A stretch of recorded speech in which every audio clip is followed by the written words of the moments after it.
السلام عليكم يا سكان كوكب الأرض الكوكب الوحيد الذي نحيا فيه رغم اجتهاد العلماء بالبحث عن كوكب آخر يصلح للحياة. هي الكلمات بلشت فيها كتابة عدة صفحات وحابة أشاركها معكم. راودني تفكير عن تعريف الأرض وأنا ألقي التحية عليكم، فرأيت بأنها الوفاء والكذب والصدق والخداع والخيانة والإخلاص. رأيت بأنها العطاء والجشع، الجوع والشبع، وإلى ما لا نهاية من الأحاسيس والمشاعر والتصرفات والتعاملات والأفعال وردات الأفعال. هذه الأرض باختصار، وليست ذاك الكوكب الدائر في الأفلاك. هذه الأرض باختصار من وجهة نظري أنا السيدة الدمشقية البالغة من العمر 43 عاما. مررت بالكثير مما جعلني أكتب لكم بعض ما حاولت التعايش معه في سنين التي مرت. نعم، التعايش، فعندما تحيا في محيط يخالف ما تربيت عليه وتعلمته ستكون حياتك عبارة عن تعايش، لا عن حياة تحياها، بل عن حياة أنت مجبر أن تحياها. نعم، نحن مجبرين أن نعيش مع الكذب والخداع والفوضى والشتات. نحن مجبرين، كلمة ثمنها عمرنا بأكمله. حتى إن نجيت من طعن البشر، قد تأتيك الطعنة من جسدك الذي يضعف ويخذلك مع مرور الزمن. قد يقول البعض: ما هذا التشاؤم؟ ومن البداية، لكن سأجيبكم بأن اعذروني، أنا واقعية ولست متشائمة. أنا أحيا في محيط لا أستطيع أن أتغافل عنه بكلمات وهمية تشبه الخيال والأحلام. فما دعاني للكتابة هو قصة سمعتها من إحدى المدرسات عن طالبة في صفها تمر بحالة نفسية صعبة، فقد طلبت أم الطالبة من المديرة والمدرسة أن تعتني بابنتها حتى تخرج من هذه الأزمة النفسية التي تمر بها الصغيرة. فهي قد تركت ابنتها في البيت بمدة ليست قصيرة حتى تعمل من أجل أن تعيش. كانت تجلس بالساعات لوحدها مع القطة فقط، وعندما تعود الأم إلى البيت كانت تصرخ الفتاة وتقول لوالدتها: أنا أكرهك، أنت تتركيني لوحدي وتذهبين. كانت الأم يتفطر قلبها، فهي حتى لا تملك أن تضع ابنتها في روضة أطفال للعناية بها، ولكن رحمة الله قد أنجدتها، وبدأ عمل الأم بالتحسن، واستطاعت وضع ابنتها في روضة أطفال.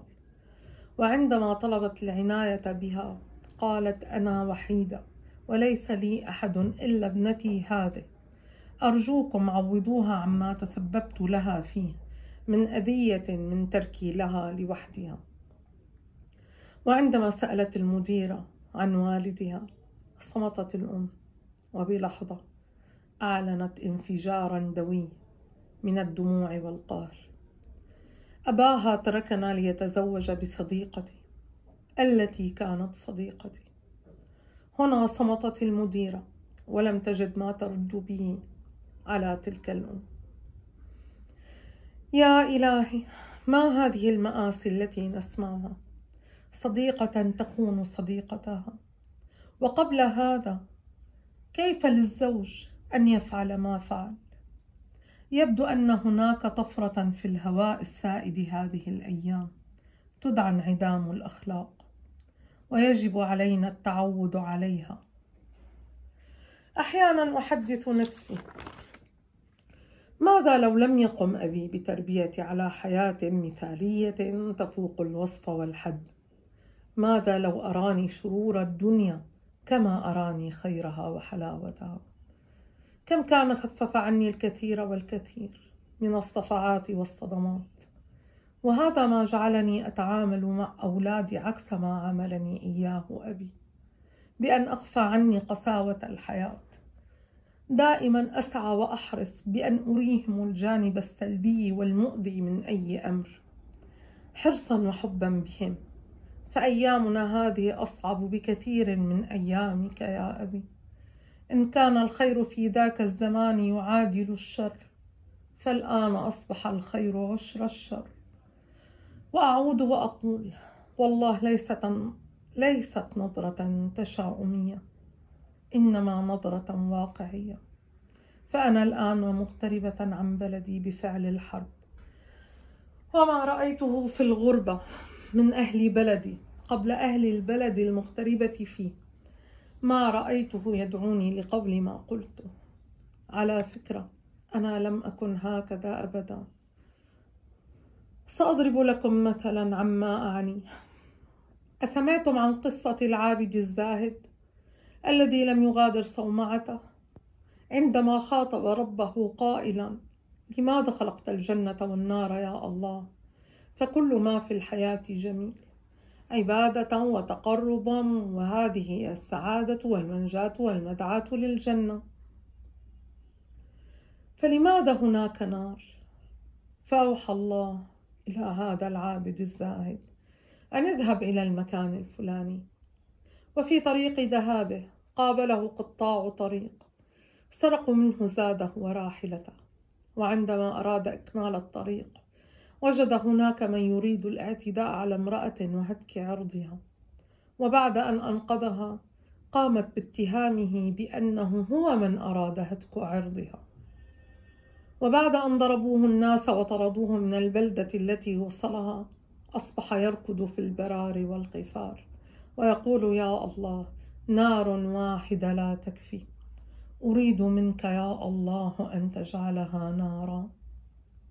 فعلم حينها بأن الجنة هي مكافأة إحسانك وأعمالك الخيرة في الدنيا، لا عبادتك فقط، والنار هي عقوبة تفريطك وكفرانك وشرورك في الدنيا. وأنا كذلك لم أكن أعرف هذه الحياة بعد. كانت بالنسبة لي هي عبارة عن الرضا والصدق. نعم والله، الرضا بما كتبه الله لي، والصدق في كل عمل أقوم به. كانت المحبة تملأ كل ذرة في كياني.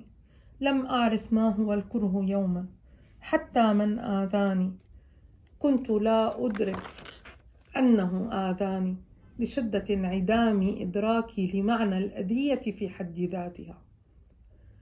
وإلى الآن لا أستطيع رد أذيتي، لأنني إلى الآن لم يدرك قلبي معنى الأذية ليستطيع الرد عليها، أو أنه يدركها ولكن لا يحتمل أن يردها بأسلوب من آذاه. وهذا ما أحيا وأدفع ثمنه من روحي التي باتت عبارة عن أنفاس فقط تسفر وتشهق. ومع هذا أحب نفسي هذه جدا، فأنا لا أعتبرها ضعيفة أبدا، أعتبرها لا زالت قائمة على فطرة الله التي فطرنا عليها من حب الخير ومن الحب في حد ذاته. وأعتبر ضعفي هو عندما أفقد السيطرة على أعصابي وأدعو الله بأن يأخذ حقي.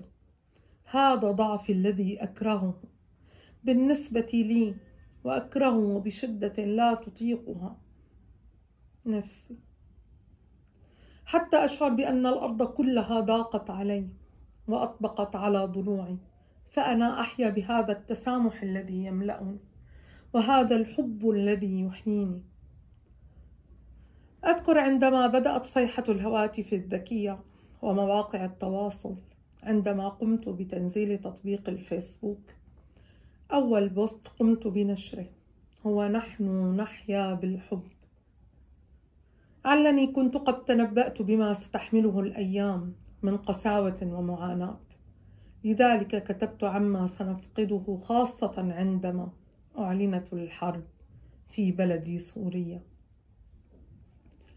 أعلنت حربا أهلية بدون أي منازع، فالأخوة في غرفة واحدة أصبحوا ألد عدوين، والواحد يتمنى موت الآخر لمجرد اختلاف في الرأي. بين مؤيد ومعارض لنظام الحكم.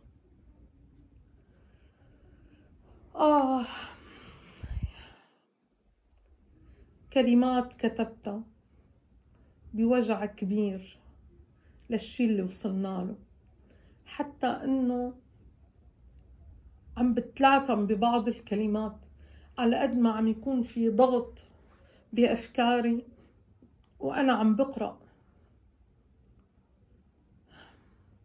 ما عم نلاقي شي نحكي غير إنه الله يبعث لنا الأيام اللي جاية فيها أمان وطمأنينة وسكينة، وتعوضنا عن الأيام اللي راحت. والسلام عليكم ورحمة الله وبركاته.